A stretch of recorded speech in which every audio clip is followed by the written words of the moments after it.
Praise be to God, there is no other God except God. The Quran is God's final testament to the world, and He has pledged to protect it from the slightest distortion. Thus, the Quran is surrounded by invisible forces that guard it and serve it. Unlike any other book, the Quran is taught by God. He teaches us what we need at the time we need it. This is why we read the Quran hundreds of times without getting bored.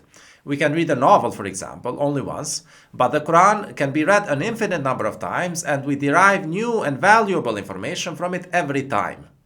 On the other hand, the insincere readers, those who read the Quran to find fault with it, are diverted from the Quran.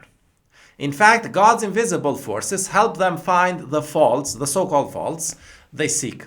Since the Quran is perfect, such faults serve only to reveal the stupidity of God's enemies. God uses His own attributes to describe the Quran. He calls the Quran Azim, great, Hakim, full of wisdom, Majid, glorious, and Kareem, honorable. What more can we say? Since the Quran is God's message to all the people, regardless of their language, the Quran is accessible to the believers regardless of their language. This explains a profound phenomenon. The believers who do not know Arabic know the Quran better than the Arabic-speaking unbelievers.